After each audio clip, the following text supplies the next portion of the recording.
ప్యానెల్లో ఉన్న ఆత్మీయులకి, దేవుని పిల్లలైనటువంటి మీ అందరికీ పేరు పేరున నా హృదయపూర్వకమైనటువంటి శుభాభివందనములు తెలియచేస్తూ ఉన్నాను.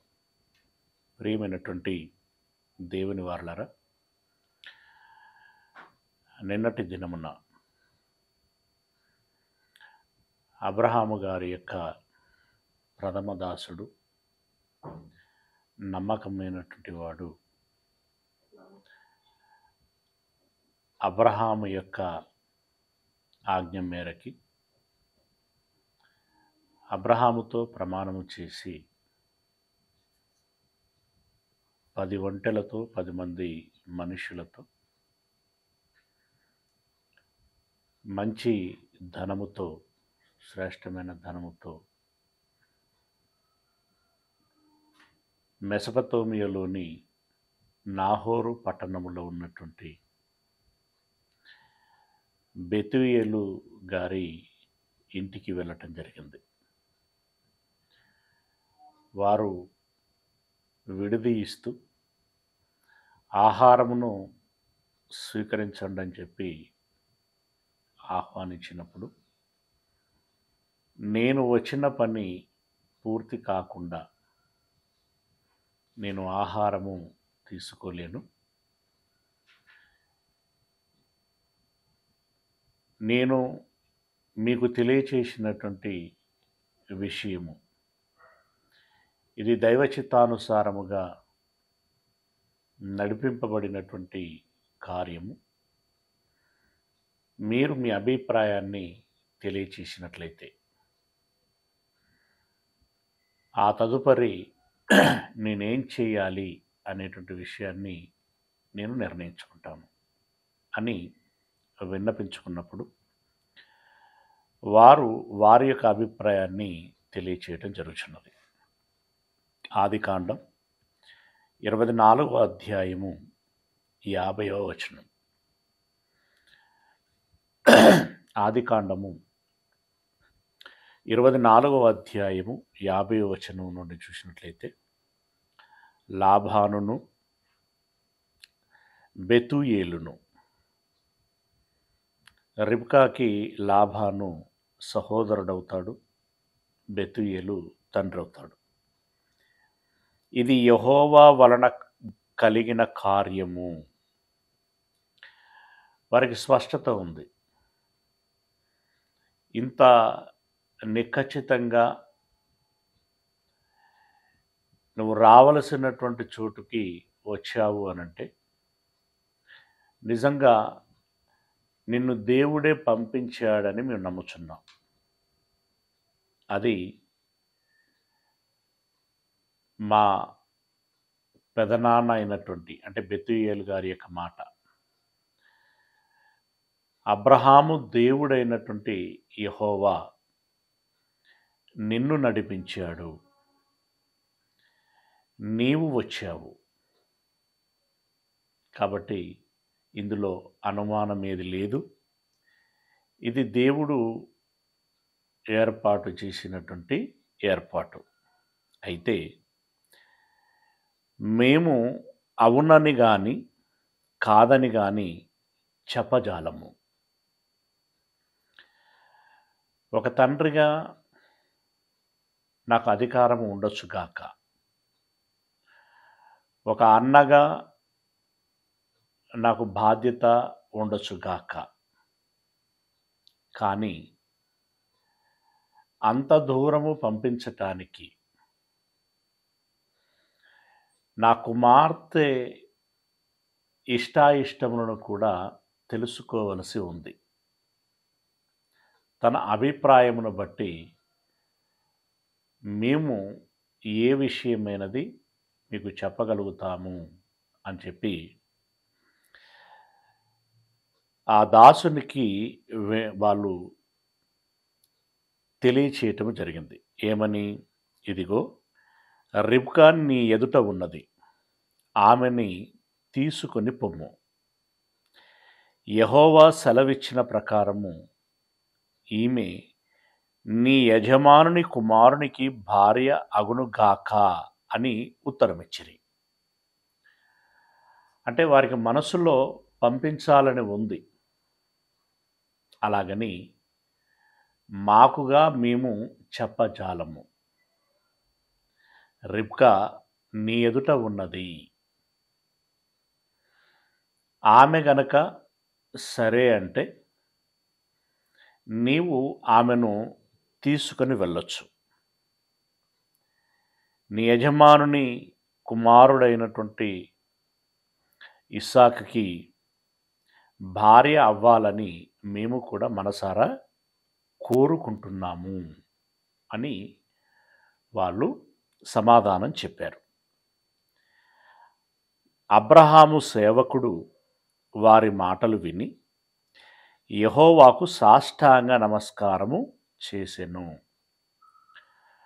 ఒక తండ్రి, ఒక అన్నయ్య, వారిద్దరూ వారి యొక్క అభిప్రాయాన్ని తేటగా చెప్పినప్పుడు రిబ్కా నీ యజమానుని కుమారునికి భార్య అగునుగాక అనేటువంటి మాటను బట్టి సంతోషించినటువంటి ఆయన వారికి సాష్టాంగ నమస్కారము చేసెను. యెహోవాకు సాష్టాంగ నమస్కారము చేసెను అంటే దేవునికి కృతజ్ఞతలు చెల్లించుకున్నాడు అని. ఓకే, తర్వాత ఆ సేవకుడు వెండి నగలను, బంగారు నగలను, వస్త్రములను తీసి రిబ్కాకు ఇచ్చెను. తనకి తనతో పాటు వచ్చినటువంటి ఒంటెలకి దాహార్తిని తీర్చటానికి బావిలోనికి దిగి నీళ్లను తీసుకొచ్చి పోసినటువంటి రిబ్కా యొక్క మంచి మనస్సును బట్టి, పైగా ఆమె ఎవరి కుమార్తెనో తెలుసుకున్నటువంటి దానిని బట్టి కొంత సంతోషించినటువంటి ఆ దాసుడు ఆమెకి అప్పటికే ముక్కు కమ్మి చేతి గాజులు లేదా కడియములని ఇవ్వటం జరిగింది. ఇక పూర్తి స్పష్టత వచ్చిన తర్వాత తాను తీసుకొచ్చినటువంటి విలువైనటువంటి వస్తువులు ఏవైతే ఉన్నావో అవన్నీ కూడా రిబ్కాకును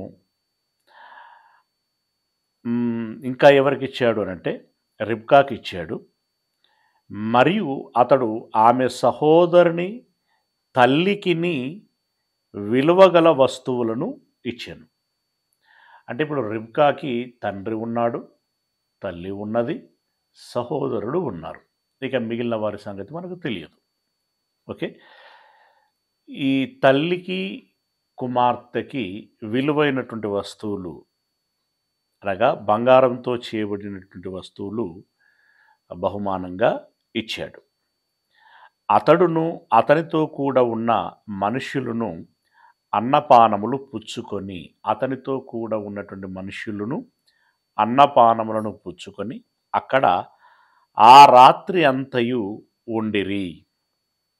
ఉదయమున వారు లేచినప్పుడు అతడు నా యజమానుని యొద్దకు నన్ను పంపించుడని చెప్పగా, అంటే దాని అర్థం రిబ్కాను నాతో పాటు పంపించండి అని విన్నపించుకున్నాడు.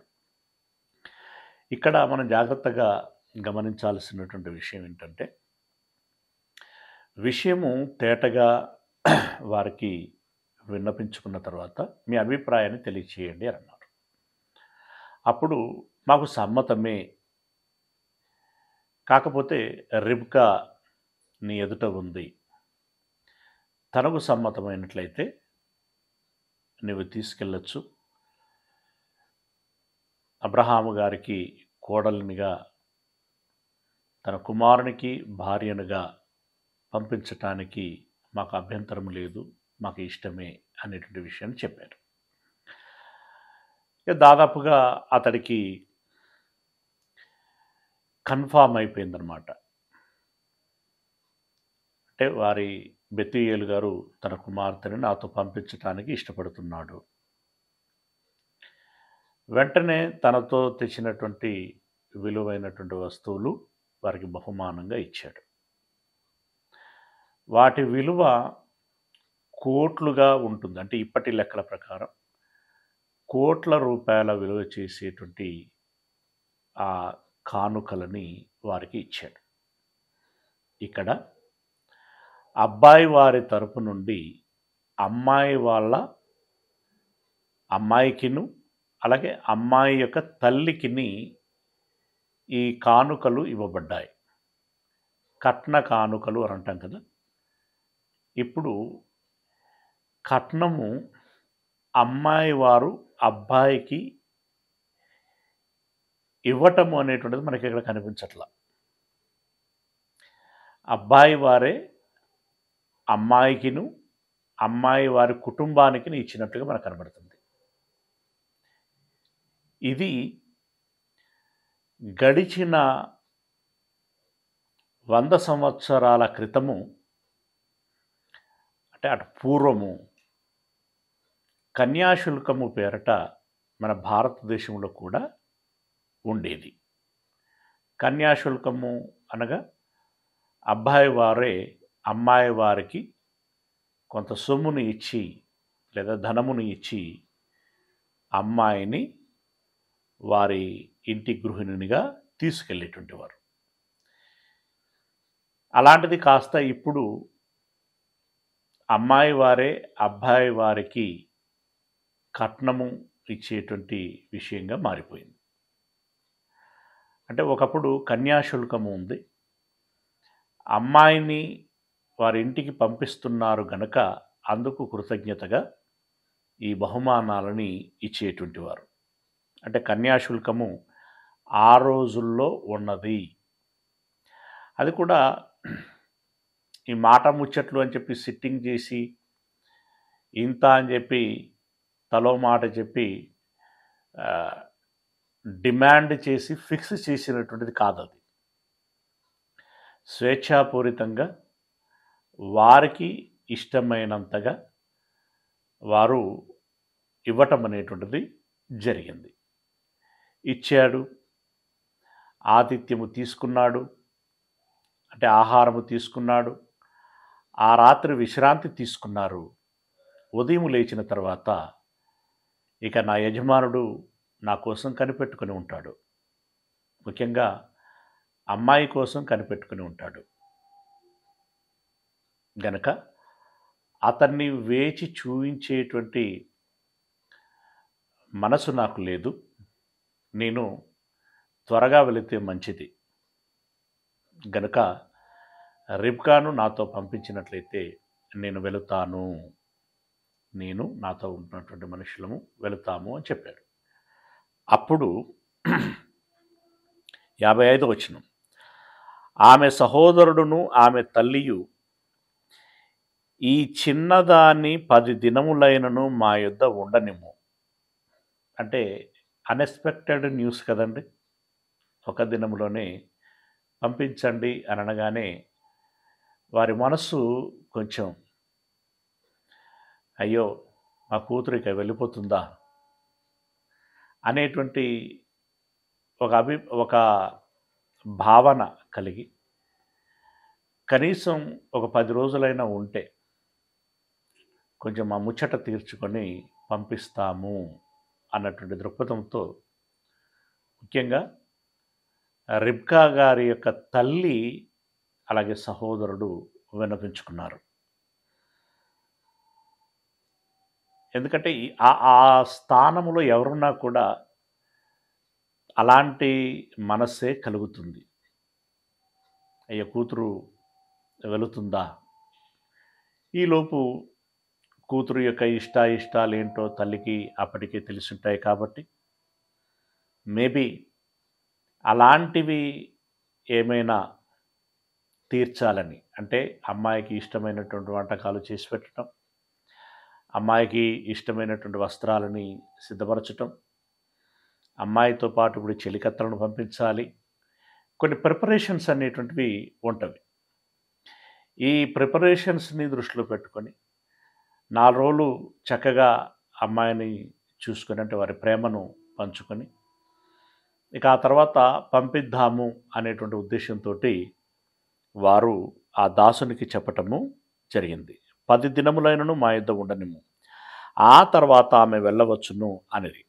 అప్పుడు అతడు, యెహోవా నా ప్రమాణమును సఫలము చేసెను గనుక, అంటే నేను నా యజమానుడు ఎలాంటి అమ్మాయి కావాలి, ఎక్కడి అమ్మాయి కావాలి అని కోరుకున్నాడో అలాంటి అక్కడి అమ్మాయిని దేవుడు సూచించాడు కాబట్టి వచ్చిన పని సఫలమైంది గనక నాకు తడవు కానీయక, అంటే ఆలస్యము కానివ్వకుండా నన్ను పంపించుడి, నా యజమానుని యొద్దకు వెళ్ళదనని చెప్పినప్పుడు వారు ఆ చిన్నదానిని పిలిచి ఆమె ఏమనునో తెలుసుకొందమని చెప్పుకొని, ఆమె ఏమనునో తెలుసుకుందామని చెప్పుకొని, అంటే రిబ్కా గారి యొక్క అభిప్రాయమును కూడా తీసుకుంటున్నారు. సాధారణంగా కొన్ని కుటుంబాలలో అమ్మాయి యొక్క అభిప్రాయంతో నిమిత్తము లేకుండా నిర్ణయాలు తీసుకుంటారు. ఇప్పుడు చాలా తక్కువలో తక్కువ. కానీ పూర్వపు రోజుల్లో అమ్మాయి యొక్క అభిప్రాయము అంతగా పట్టించుకునేటువంటి వారు కాదు, అసలు అడిగేటువంటి వారు కూడా కాదు.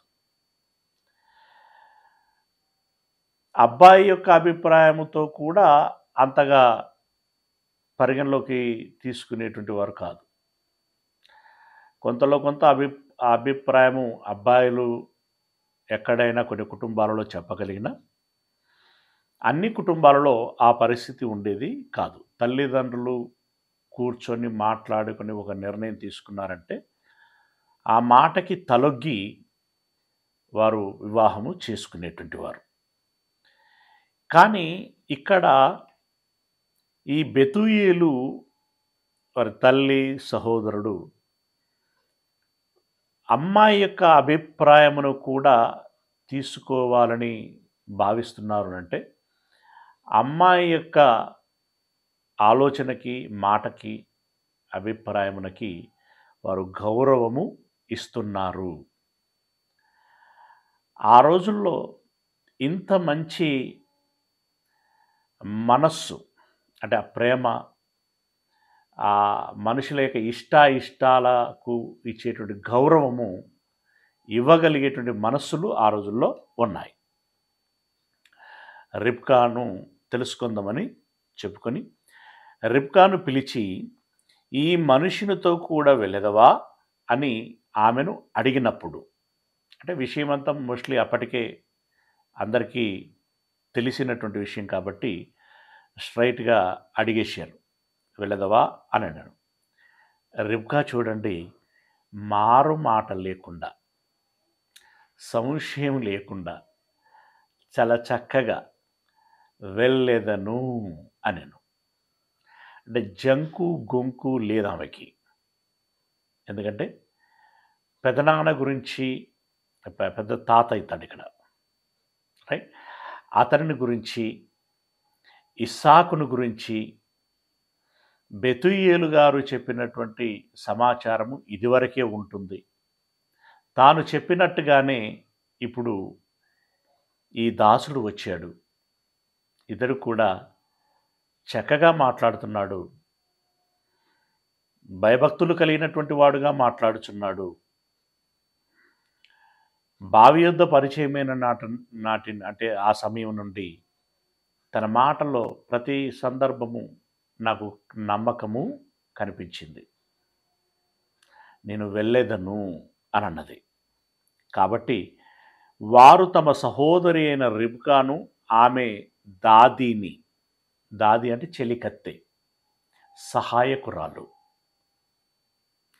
అంటే ఇక్కడ మామూలుగా దాది అనేటువంటి మాట, ఆ పదం ఎలాంటి అర్థం ఇస్తుంది అంటే, ఒరిజినల్గా ఆ వర్డ్కి ఉండేటువంటి మీనింగ్ ఏంటంటే, ఆమె యొక్క మంచి చెడులను కనిపెట్టుకొని ఉండేటువంటి వ్యక్తి.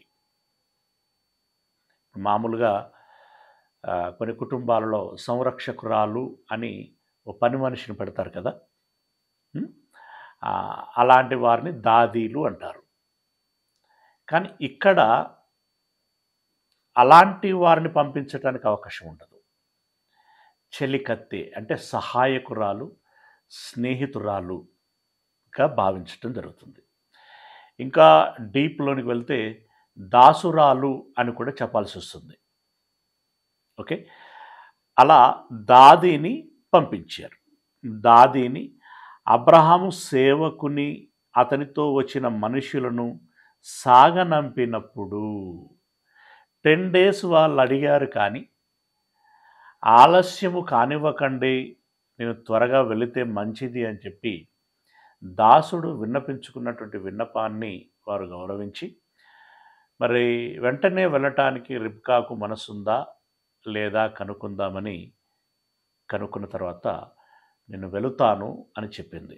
చెప్పిన మాటను బట్టి ఇక జాగేమీ చేయకుండా, అంటే ఆలస్యం ఏమీ చేయకుండా వెంటనే ఆమెతో పాటు దాదిని, ఇక వస్తువులు ఏమి ఇచ్చారో ఏమి ఇవ్వలేదో మనకు తెలియదు, వారిని ఇద్దరిని ఇచ్చి పంపించటము జరిగింది. వారు రిబ్కాతో, మా సహోదరి, అంటే లాభాను మాట్లాడుచున్నాడు అని మనం అనుకోవచ్చు. మా సహోదరి, నీవు వేల వేలకు తల్లి వగుదువుగాక, శీఘ్రమే కళ్యాణ ప్రాప్తిరస్తు అని ఆశీర్వదించినట్టుగా, నీకు దేవుడు సంతాన ప్రాప్తిని కలిగించునుగాక అని ఆశీర్వదించినట్లుగా, ఇక్కడ అంటే వివాహము, సంతానము, ఆ సంతానము కూడా అంతా ఇంత కాదు, నీలో నుండి వేల వేల జనాభా వచ్చుదురుగాక, వేల మందికి నీవు తల్లివి అగుదువుగాక, దేవుడు నిన్నంతగా ఆశీర్వదించును గాక అని చెప్పి వీరు శుభవచనం చెప్పటం జరిగింది. అంటే ఒక విధంగా ఆశీర్వదించారు దాని అర్థం. నీ సంతతి వారు తమ పగవారి గవినిని స్వాధీనపరుచుకొందురుగాక అని ఆమెను దీవింపగా, మరి పగవారి గవిని స్వాధీనపరుచుకోవటం అనేటువంటి మాట వాళ్ళకి ఎందుకు వచ్చిందో తెలియదు. మొత్తానికి నీకు శత్రువులు లేకుండా ఉండునుగాక, ఒకవేళ శత్రువులు ఎవరైనా ఉన్నా కూడా వారు నీ ఆధీనములోనికి వచ్చుదురుగాక, అంటే నీవు వారిని అధిగమించుదువుగాక, వారిదైన ఆ భూమిని, ఆ సమస్తమును నీవు నీ సంతానము స్వతంత్రించుదురుగాక అని చెప్పి దీవింపగా, రిబ్కాయు ఆమె పనికత్తెలును, దాది అన్నారు. ఇప్పుడు ఇక్కడేమో పనికత్తెలు అని అన్నాడు, అంటే ఒకరి కంటే ఎక్కువ. పనికత్తెలను లేచి ఒంటెలను ఎక్కి ఆ మనుష్యుని వెంబడి వెళ్ళిరి. అంటే ఇక్కడ వీళ్ళు కూడా ఇప్పుడు వారికి విడిది ఇచ్చినటువంటి విధానాన్ని చూసిన, ఈ పనికత్తెలను పంపించేటువంటి విషయాన్ని గమనించిన, వీళ్ళు కాస్తో కూస్తో ఐశ్వర్యము, అలాగే ఆ పరపతి, ఒక స్థాయిలో బ్రతుకుచున్నట్లుగా మనకు కనబడుచున్నది. అప్పటికి వారు కూడా ఒక స్థాయిలో బ్రతుకుచున్నటువంటి వారు అబ్రహాము పట్ల, అబ్రహాము దేవుడైనటువంటి యెహోవా పట్ల నమ్మకము ఉంది వారికి. అలాగని వారు నమ్మి మా సొంత దేవుడు అని స్వీకరించినట్టుగా లేదు, కానీ ఆ దేవుని పట్ల నమ్మకం మాత్రం ఉంది. ఏమని? అబ్రహాము గారిని ఆశీర్వదించి కాచి కాపాడినటువంటి దేవుడు నా కుమార్తె విషయంలో కూడా ఆయన తోడై ఉంటాడు అనేటువంటి నమ్మకం వారికి ఉండింది కనుక ఈ మాటలు మాట్లాడుచున్నారు. అలా దీవించి అతనికి అప్పగించటం మూలంగా ఆ మనుషులు వెంబడి వెళ్ళిరి. అట్లు ఆ సేవకుడు రిబ్కాను తోడుకొని పోయెను. ఇక అంటే అక్కడి ఎపిసోడ్ అయిపోయింది. ఇక బెతూయేలు లాబాను, బెతూయేలు యొక్క భార్య రిబ్కాని సాగనంపడం జరిగింది. వారు రిబ్కాను ఆ పనికత్తలను తీసుకొని ఆ 10 మంది 10 ఒంటెలతో కూడా వారు తిరిగి ఎక్కడికి వస్తారు? అబ్రహాము గారు వాసం చేసేటువంటి చోటుకు వస్తారు. అయితే 62వ వచనం, ఇస్సాకు బెయేర్ లహాయి రోయి మార్గమున వచ్చి దక్షిణ దేశమందు కాపురము ఉండెను. అంటే ఆ మార్గమున వచ్చి దక్షిణ దేశమందు కాపురం ఉండెను. సాయంకాలమున ఇస్సాకు పొలములో ధ్యానింప బయలు వెళ్ళి కన్నులెత్తి చూచినప్పుడు ఒంటెలు వచ్చుచుండెను. అంటే అప్పటికే అబ్రహాము గారు ఇస్సాకుకు నేర్పించినటువంటి విషయం, అనగా అబ్రహాము గారు పాటించి ఇస్సాకుకు నేర్పించగా ఇస్సాకు కూడా అలవర్చుకున్నటువంటి విషయం ఏంటంటే ఉదయ సాయంకాలములు దేవుణ్ణి ధ్యానించటం, దేవునికి ప్రార్థన చేయటం, దేవుడు సెలవిచ్చినటువంటి విషయాలని గమనించుకోవటం ఇత్యాదివి అలవాటుగా వారికి ఉన్నాయి. ఆ మేరకి ఇస్సాకు గారు సాయంకాలమునందు దేవుణ్ణి ధ్యానించటానికి పొలమునకు వెళ్ళాడట. ఎందుకు అనంటే పొలములో ఏకాంతము ఉంటుంది, అలాగే మంచి వాతావరణము ఉంటుంది. అక్కడికి వెళ్ళేసరికి అల్లంత దూరము నుండి ఒంటెలు రావటం గమనించాడు.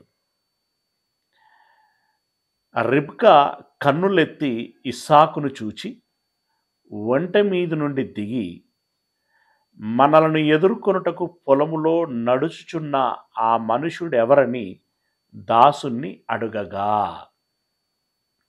ఒంటెలను ఎప్పుడైతే ఇస్సాకు చూశారో బహుశా ఆ ఒంటెలను గుర్తుపట్టినట్టున్నాడు. అంటే మా వారు వస్తున్నారు అనంటే నాకు భార్యనుగా వారు ఒక వ్యక్తిని తీసుకొస్తారు.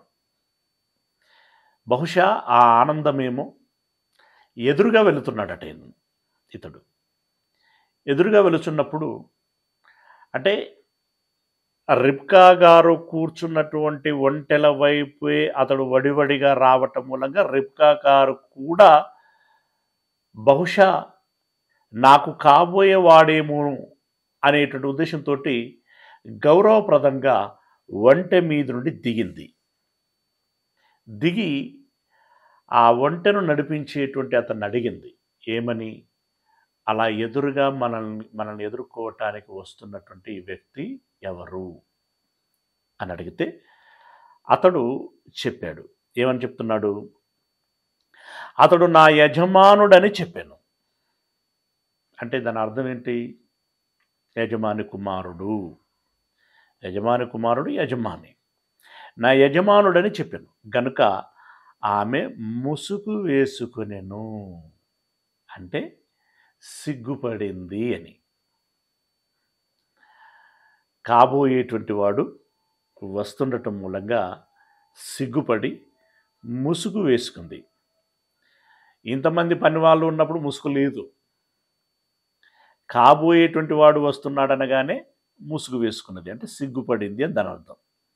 అప్పుడు ఆ దాసుడు తాను చేసిన కార్యములన్నీ ఇస్సాకుతో వివరించి చెప్పాను. ఇప్పుడు అబ్రహాము చెప్పి పంపించినటువంటి ఉద్దేశం అంతా బెతూయేలు కుటుంబానికి చెప్పాడు. ఇప్పుడు బెతూయేలుతో ఏ రకమైనటువంటి ముచ్చట్లు జరిగాయో, ఏ రకంగా ఒప్పించి ఆ రిబ్కాను తీసుకొచ్చాడో అదంతా ఇస్సాకుకు చెప్పాడు. అంటే రాకపోకల విషయాలన్నీ కూడా దేవుడు తన ప్రయాణాన్ని ఎంత అద్భుతంగా, నిజంగా అద్భుతం అది, ఎంత అద్భుతంగా సఫలం చేశాడో ఆ విషయం అంతటినీ ఇస్సాకుకి చెప్పాడు. సంతృప్తి చెందినటువంటి ఇస్సాకు తల్లి అయిన శారా గుడారములోనికి ఆమెను తీసుకొని పోయెను. అంటే దాని అర్థం అబ్రహాము శారాలు కాపురము చేయటానికి వాడుకున్నటువంటి ఆ గది, ఆ బెడ్, సో ఏవైతే ఉంటాయో ఆ గృహములోనికి తీసుకెళ్ళటం జరిగింది. అట్లు అతడు రిబ్కాను పరిగ్రహింపగా, అంటే ఇక్కడ కొంచెం సింపుల్గా ఉంది కానీ అంత సింపుల్గా జరిగి ఉండదు. కొంచెం ఆడంబరంగా అట్టహాసంగా జరిగి ఉంటుంది. దాని అంతటినీ చెప్పలేదు ఇక్కడ. కాకపోతే మనం అర్థం చేసుకోవాల్సిన విషయం ఏంటంటే విషయం చెప్పిన తర్వాత మానసికంగా వాళ్ళిద్దరూ కనెక్ట్ అయిపోయారు. అబ్రహాం గారు చెప్పినప్పుడు నా బంధువుల కుమార్తె అన్నప్పుడు ఇక్కడ ఇస్సాకు ఫిక్స్ అయ్యాడు మొదటగా. అలాగే ఇప్పుడు బెతూయేలు చెప్పినప్పుడు ఓకే, అతడు గొప్పవాడు, అతను దీవించిన దేవుడు గొప్పవాడు, మాకు పంపించటానికి అభ్యంతరం ఏమి లేదు, అతని కుమారునికి భార్యగా ఉండును గాక అని చెప్పి వారు పలికినప్పుడు రిబ్కా కూడా ఫిక్స్ అయిపోయింది. ఇక తర్వాత ఇక్కడ ముఖాముఖిగా చూసుకున్నారు. ముఖాముఖిగా చూసుకున్నప్పుడు ఒకరి పట్ల ఒకరు ఇష్టాన్ని, ప్రేమను వ్యక్తం చేసుకున్నారు. ప్రేమను, ఇష్టాన్ని ఎప్పుడైతే వ్యక్తం చేశారో మోస్ట్లీ అప్పుడే వారి వివాహము జరిగిపోయింది. ప్రత్యేకంగా మనకు మాదిరిగా ఉంగరాలు తొలగించటం, మంగళసూత్రం ధరింపచేయటం, ఇట్లాంటి కార్యక్రమాలు అప్పట్లో పెద్దగా లేవు. ఓకే, సరే, ఏదైనా సూచకంగా ఇప్పుడు ఒక విధంగా చెప్పాలంటే అబ్రహాం పంపించాడు కదా బంగారాన్ని వారికి బహుమానంగా, అలాంటివే వాళ్ళకి సింబాలిక్గా గుర్తులు. సరే, మొత్తానికి వివాహము ఎలా చేసుకున్నారో ఆ క్లారిటీ మనకు లేదు, కానీ ఇక వివాహం మాత్రం వారికి అయ్యింది. తద్మూలంగా ఆమెను భార్యగా స్వీకరించాడు. అట్లు అతడు రిబ్కాను పరిగ్రహింపగా ఆమె అతనికి భార్య ఆయను. అతడు ఆమెను ప్రేమించెను. అప్పుడు ఇస్సాకు తన తల్లి విషయమై దుఃఖ నివారణ పొందెను అని అన్నాడు. అంటే శారా మరణించిన తర్వాత ఇల్లాలు లేని గృహంగా మారిపోయింది అది.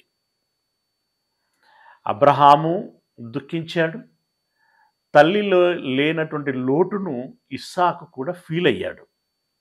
అయ్యో, ఇంట్లో ఒక స్త్రీ ఉంటే, ఒక ఇల్లాలు ఉంటే బాగుంటుంది. ఇంటికి దీపం ఇల్లాలు, ఆమె ఉంటే ఇంటి యొక్క శుచి శుభ్రత చూసుకుంటుంది. అలాగే ఇంట్లో ఉన్నటువంటి వారికి కావలసినటువంటి ఆహారాన్ని సిద్ధపరుస్తుంది. అన్ని విధాలుగా సౌకర్యవంతంగా ఉంచుతుంది. అలాంటి అమ్మాయి ఉంటే బాగుండు అని చెప్పి వాళ్ళ అన్నాళ్ళు ఎదురు చూశారు, అన్ని రోజులు ఎదురు చూశారు. ఇప్పుడు ఆ రోజు రానే వచ్చింది. ఇంటిలోనికి ఒక గృహిణి వచ్చింది. అప్పుడు తల్లి లేనటువంటి లోటును ఈ రిబ్కా తీర్చినట్లుగా ఇస్సాకు గారు సంతృప్తి చెందగలిగారు. రైట్, ఇలా ఇస్సాకు గారి వివాహం జరిగింది. ఇస్సాకు రిబ్కాలు దంపతులు అయ్యారు. Okay, right. ఇప్పుడు అంటే ఇస్సాకు రిబ్కాల యొక్క వివాహం ఎలా జరిగింది అనేటువంటి వృత్తాంతము 24వ అధ్యాయం అంతా చెప్పడం జరిగింది. ఓకే, ఇక 25వ అధ్యాయం.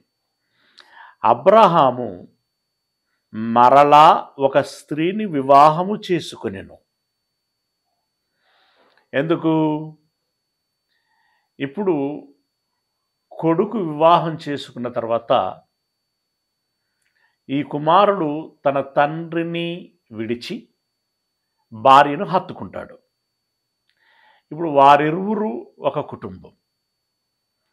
ఇప్పుడు అబ్రహాము గారు ఒంటరి వాడవుతున్నాడు. ఆయన దృష్టిలో ఇంకా వయసులో ఉన్నవాడుగానే భావిస్తున్నాడు. నాకు ఒక తోడు ఉంటే బాగుంటుంది అని భావించి ఒక స్త్రీని వివాహం చేసుకున్నాడు. ఆమె పేరు కెతూరా. ఇక ఈమె ఎక్కడ, ఆమె ఏంటి అనేటువంటి వివరాలు మనకు లేవు. ఆమె అతనికి జిమ్రాను, యక్షాను, మెధాను, మిథ్యాను, ఇష్పాకు, షూవహు అనువారిని కనెను. ఇందులో మనము మిథ్యానీయులు అనేటువంటి పదం ఎక్కువగా వింటూ ఉంటాం. మిథ్యానీయులు, మిథ్యాను దేశము, మిథ్యాను ప్రాంతము, ఇలాంటి పదాలు వింటూ ఉంటాం. అలాంటి దేశము, అలాంటి ప్రాంతము ఎవరి పేరట వచ్చింది అనంటే ఈ అబ్రహాము కెతూరా యందు కన్నటువంటి మిథ్యాను అనేటువంటి వ్యక్తి పేరట ఆ పేరు పాపులారిటీలోనికి వచ్చింది. Okay, right.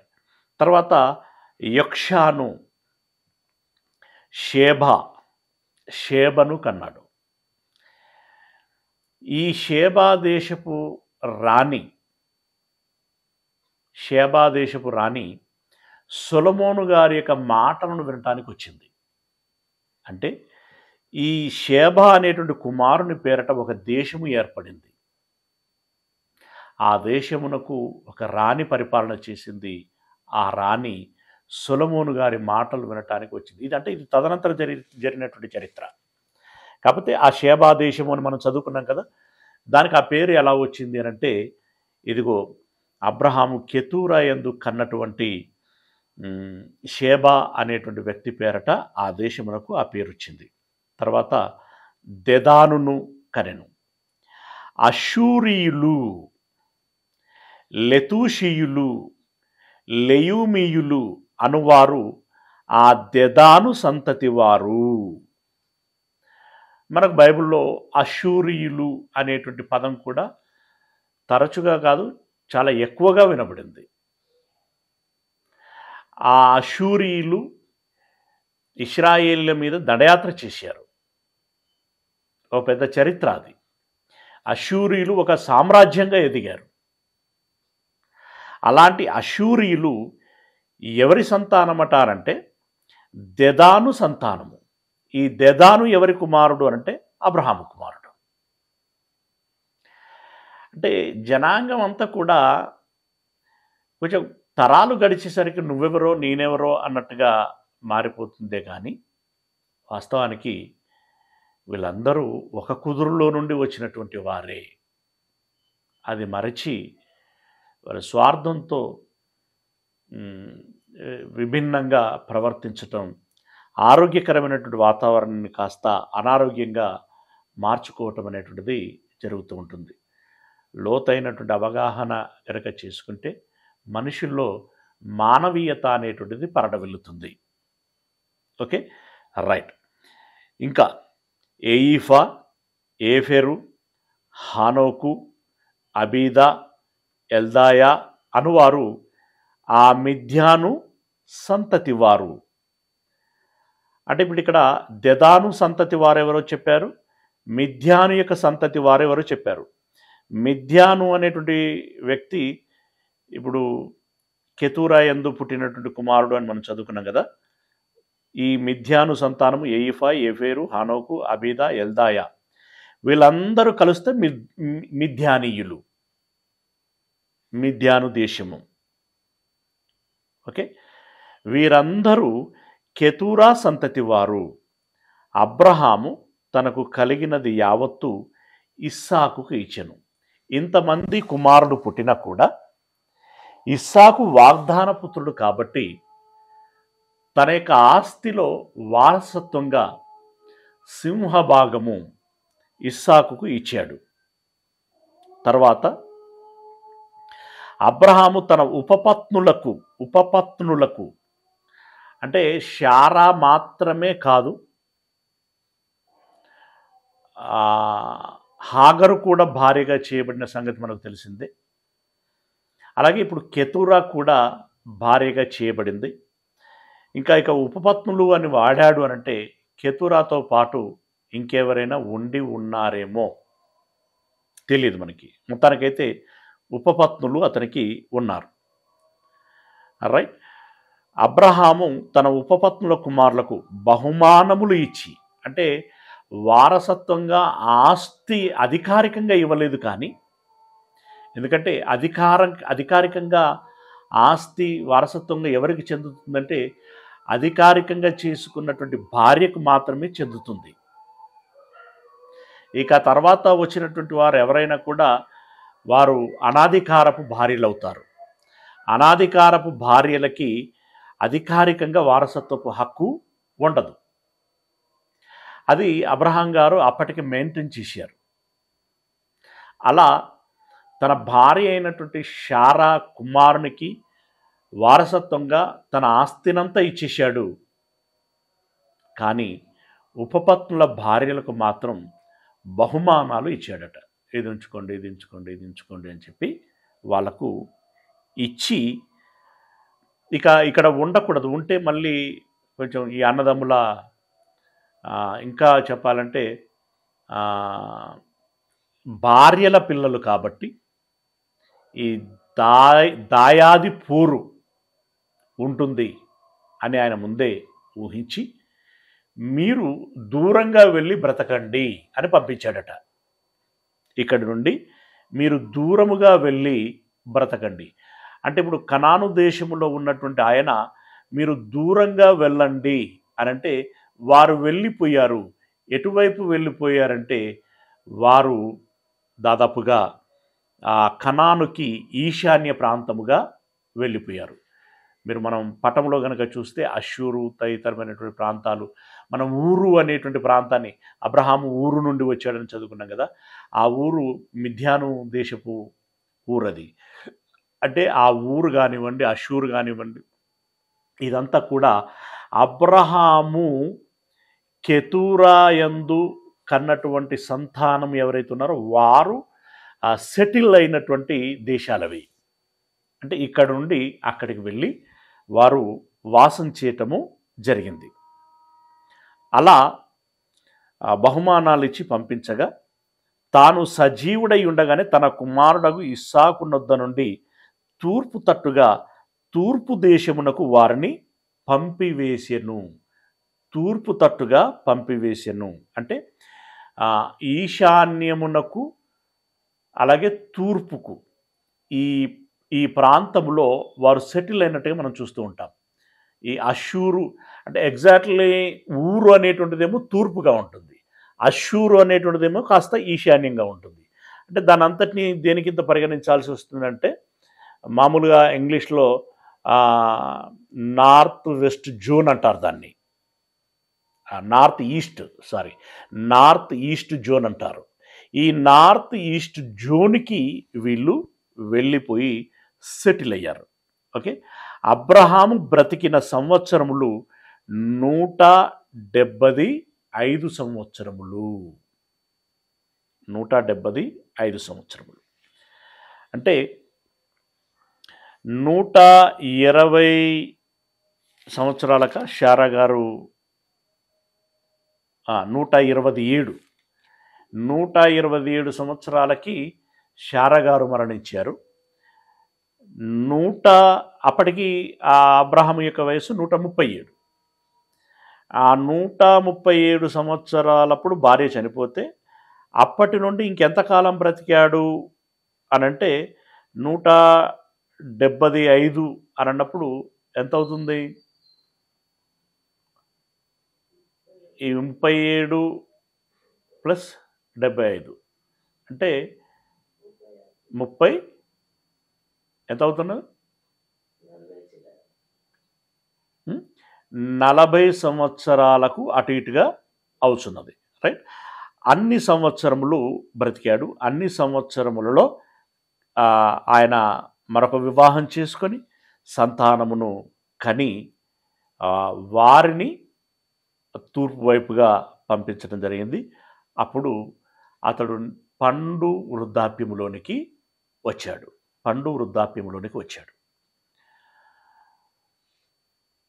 37 అని అన్నప్పుడు ఆల్మోస్ట్ ఆల్ 40 అంటే 3 తక్కువ 40. తర్వాత 75 అని అంటే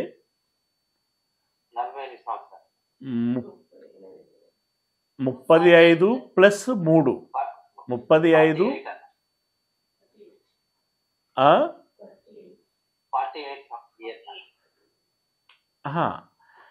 75 ఇప్పుడు 37 ఆల్రెడీ ఉన్నాడు కదా. 75 అంటే ఎంత?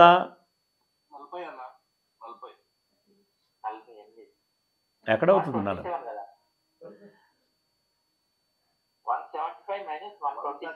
35 ప్లస్ 3 38 సంవత్సరాలు అవుతుంది.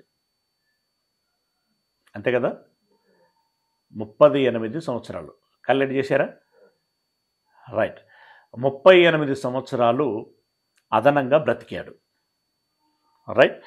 8వ వచనం, అబ్రహాము నిండు వృద్ధాప్యమునకు వచ్చిన వాడై మంచి ముసలితనమున ప్రాణము విడిచి మృతి పొంది తన పితరుల యొద్దకు చేర్చబడెను. అంటే అబ్రహాము గారు తెరహు కుటుంబము నుండి దేవుని చేత ఎప్పుడైతే పిలిపించబడ్డాడో అది మొదలుకొని ఏదో చిన్న చిన్న భయాలు మినహా అబ్రహాము గారికి ఏ రకమైనటువంటి చిన్న హాని కూడా జరగలేదు.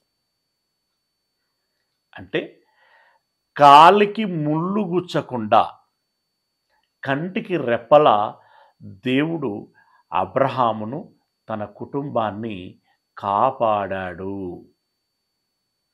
చాలా కంఫర్ట్గా బ్రతికాడు అబ్రహాం. 175 సంవత్సరాలు బ్రతికాడు ఆయన. గ్రేట్.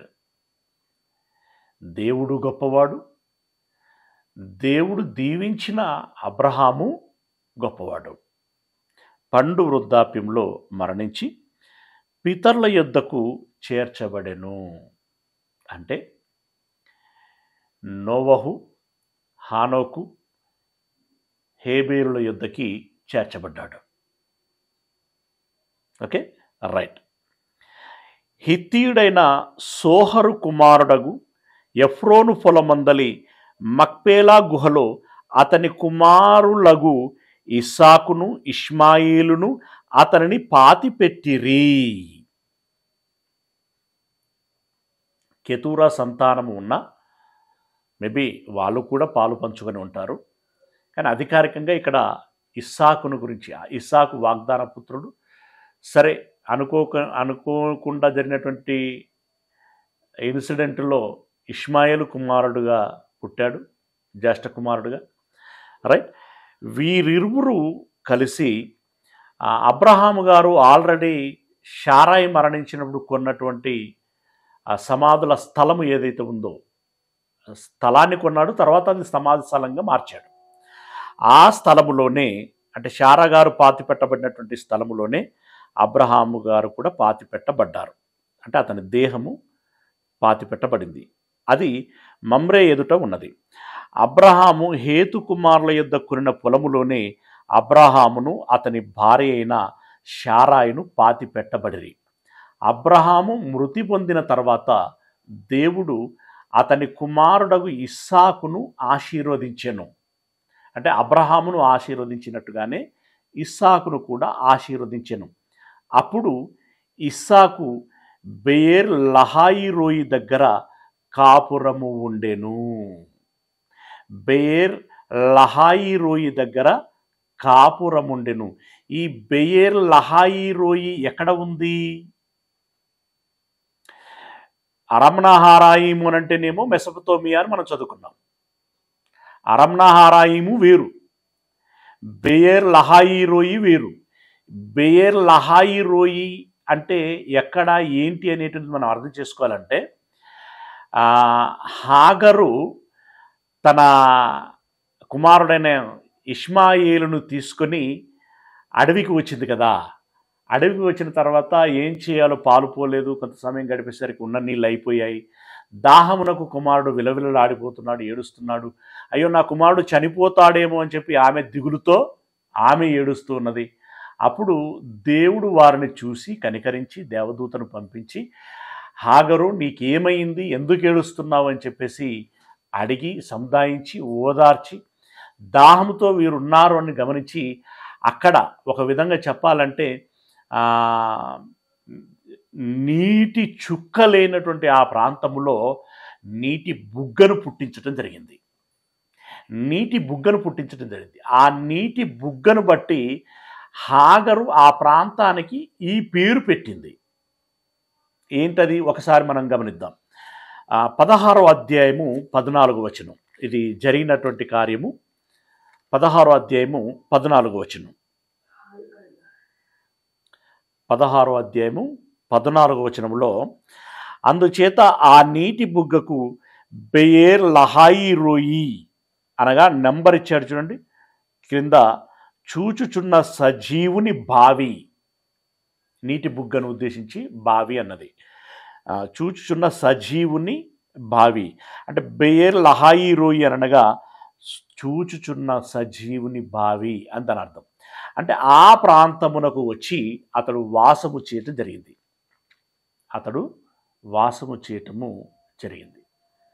అంటే దీన్ని బట్టి మనకి అర్థమవుతున్నటువంటి విషయం ఏంటంటే, ఇప్పుడు హెబ్రోను ఏదైతే ఉందో ఆ ప్రాంతము నుండి జరిగి కాస్త దూరంగా వెళ్ళి ఈ బెయేర్ లహాయి రోయిలో తన భార్య అయినటువంటి రిబ్కాతో నివసించటం ప్రారంభించాడు. ఓకే, ఇది ఈ రోజు వరకు మనం గమనించినటువంటి విషయం. మిగతాది రేపటి దినమున తెలుసుకునేటువంటి ప్రయత్నం చేద్దాం. ప్రార్థన చేసుకుందాం. సర్వోన్నతుడైనటువంటి మా దేవుడా, మీ పాదములకు మరొకసారి వందనాలు చెల్లిస్తూ ఉన్నాం. అయ్యా, మీ మాటలు విన్న ప్రతి మాట మా హృదయంలో పదిలంగా ఉంచమని వేడుకుంటున్నాం. ఈ పిల్లలందరినీ దీవించండి, ఆత్మలో వర్ధిల్లులాగున కృప చూపించండి. శారీరక అవసరాలను తీర్చి కుటుంబంలో శాంతిని, సమాధానాన్ని, నెమ్మదిని ప్రసాదించండి. ఈ దినపు పనులలో కూడా మీరు తోడై ఉండి మీ పిల్లలందరినీ మీ సంరక్షణలో ఉంచమని మీ ప్రియకుమారుడు ప్రభువునైనటువంటి క్రీస్తు యేసుల వారి మహిమగల పరిశుద్ధ నామమున ప్రార్థించి విన్నపించుకుంటున్నాము పరమ తండ్రి. ఆమేన్. మన దేవుని ప్రేమ, యేసయ్య కృప, పరిశుద్ధాత్మీయ సహవాసం ఈ మాటలు విన్నటువంటి మనందరికీ దేవుడు నేర్పించేటువంటి ప్రతి సందర్భాన్ని మనసులో పెట్టుకొని మా జీవితాలను ఆత్మలో కట్టుకోవాలని ప్రయత్నం చేసేటువంటి ప్రతి బిడ్డకి తన ప్రయత్నం అంతటిలో ఎల్లకాలము తోడై ఉండును గాక. ఆమేన్.